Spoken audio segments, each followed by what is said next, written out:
You're with Julian on the Brown Note and the March for Australia on August the 31st, or the Hate March, as it's called. I don't know why it's the March for Australia, but it's very much like a reaction to the pro-Palestinian march we just had on Sydney Harbour Bridge, which was somewhere between 90 and 300,000 people turned out in the biggest march in the modern era, certainly for several years in Sydney, and they've got one now in Brisbane.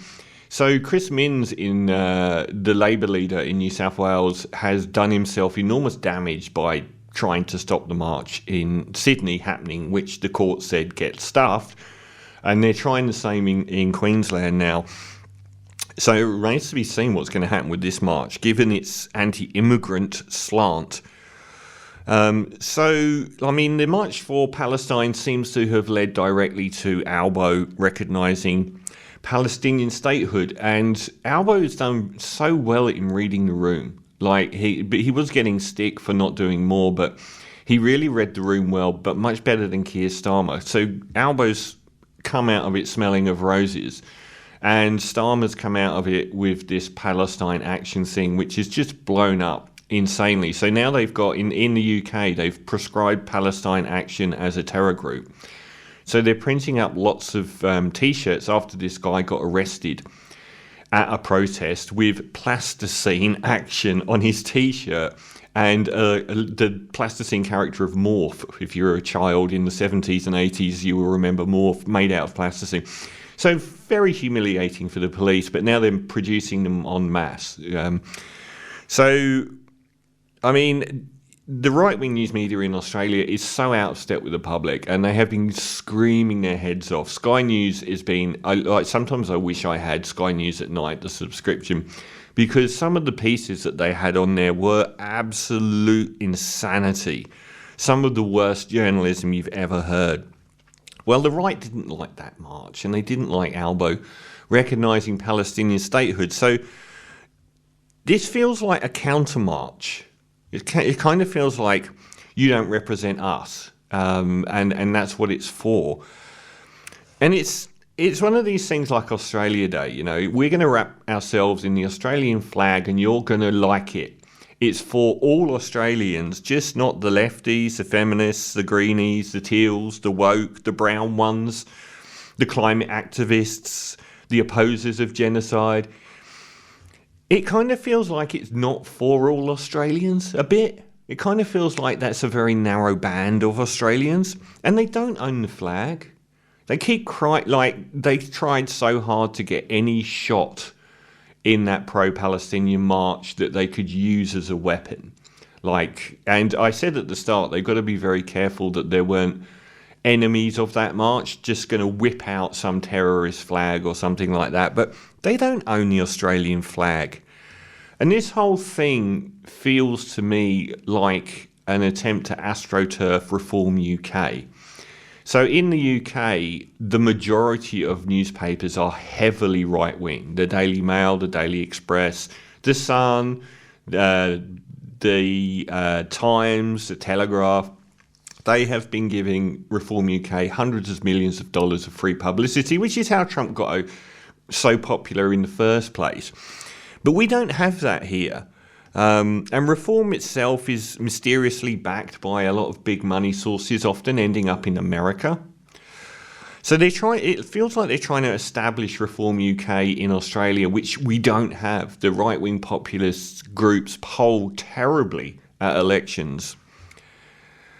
And the other thing is this: the people that marched in the pro-Palestinian march were Australians. They don't seem to understand that. What they mean is Australians like them. White, Anglo, populist, right-wing. And just with this rag bag of concerns, like the whole cookie culture thing, the anti-vaxxer crowd, the climate skeptics, neo-Nazi groups are very much involved in all of this. The white supremacist groups are massively involved in this, as they are in Reform UK, as they were in other such events. And supporting Trump and conspiracy theories is basically Australia Day on steroids. They say it's for all Aussies, but they exclude anyone they don't like. And they use it as a weapon to attack those groups and shove it in the face of their enemies, sticking it to the lefties, and then complain that other people aren't involved. They complain about this whole thing is about immigrants. But if you told them there's some white South African immigrants waiting at the door, they would roll out that welcome mat. What they mean is brown immigrants or Asian immigrants.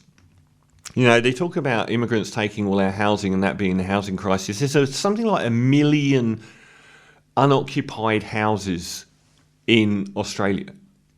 You know, the whole notion of the housing inaffordability, that's down to us and the way that we've supercharged the housing market to become so inaffordable. And it's the same with the cost of living. If Labor suggested anything at all to address the cost of living, these guys would come out screaming against it. But they say they're all about it, which is total rubbish. And the number one principle they've got here is race. It's based around a pro-white, pro-Anglo, anti-black or brown vision of Australia that they say is being lost, which is as old as the hills. The idea of Australia being flooded by immigrants is a central part of Australian identity. You go back to the 1950s and it was, we're going to hate on the Irish, the Greeks, the Italians. And you go to the 70s and it was the Vietnamese, and the early 2000s it was the Lebanese, and then in the 2010s it was the African gangs. And race panic in the UK and Australia has been a formative part of our culture. And we have this whole notion of, like the National Front in the 1970s, we're doing the same thing, marching in the streets about immigrants of a particular colour. And I thought this was interesting. One of the coordinators of a series of anti-immigration protests planned across Australia comes from one of the nation's wealthiest property development families. Hugh Lennon, who goes by the online persona Ozpill, red pill, blue pill, blah, blah, blah, blah, is encouraging Australians to come out en masse on August 31st in protest to end mass migration, which he says is to blame for the nation's housing crisis and skills shortage. Not really sure where that lands, to be honest. However, News.com, this is the Murdoch Press, can reveal Mr. Lennon is the grandson of Tony Lennon, the former chairman of Perth-based Peat Limited, one of Australia's largest real estate companies worth $800 million. And his family has pretty much rejected him over it. Not that that's particularly interesting, but if you follow the money in these groups, it's amazing how often it goes back to big money. And there will 100% be these shadowy neo-Nazis involved. They have been in everything. They were massively involved in the Reform UK protests about the Southport stabbing last year. I think last year or the year before. Lots of neo-Nazi groups, like real ones. And in the Jan 6 riots, you even had satanic Nazi groups. Like, you can follow these groups are accelerationist and want to destroy Western society. They're not really particularly bothered about supporting anyone. Personally, and the other weird group that's sucked into all of this are the Christian nationalists, who are this, bizarrely unchristian pocket of Christianity that is really overtaking the state branches of the Liberal Party and promoting a very strong and pretty anti-Christian ideology. And also the anti-Zionist lobby will probably turn out as well, just to stick it in the face, which is kind of ironic, I think. Personally, I don't think they'll get 20,000 people. A fraction of, 1/10 of the people that turned out for the March for Palestine. People, even though people may think these things, they're going to think twice about being associated with it and being pictured on TV as being associated with it.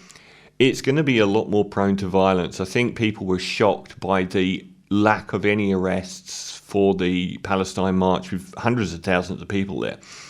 And this one I think is going to be a bit different because a lot of these bad faith actors are incredibly violent. But I don't think they'll get 20,000. I think probably about 15,000. That's my guess. Maybe it will be more, and that will be a big day of shame for Australia. But I think the fact that they'll be dwarfed by the pro-Palestine marches is amazing for Australia. And the other thing is people respond more to positivity. Like the pro-Palestine march was very much defined against, stop the genocide of Palestinians. But this one is just a raft of negativity. And there's not really a clear definition. They say it's anti-immigrant, but there's a whole raft of different views that are going to be attending that march for their own reasons. And I don't think it's as clearly defined. What they are going to do is, when they get a paltry turnout, is going to be online everywhere claiming that a gajillion people turned up within seconds of it happening, photoshopping everything they can. This is intended to be a bellwether event for establishing Reform UK in Australia, but we've already tried. Pauline Hanson's been in politics for 20 years. She gets like 6% of the vote. The Greens get like 11% of the vote. She hasn't made any progress. And Clive Palmer and his trumpets for peace or whatever it was, they get trashed in elections. I'm really proud of Australia for the rejection of the populist right. In the UK, it's much harder. They have so many newspapers pummeling every single news site with this pro-Nigel Farage barrage of publicity. But even though the right-wing news media tries to do it here, it's like the public have rejected it. I mean, we'll have our media saying about how this event is so good. Gina Reinhart will be, Andrew Bolt will be, Peter Credlin, Pauline Hanson will be, Advance Australia, all the usual suspects. But you've got no power here anymore, which is wonderful.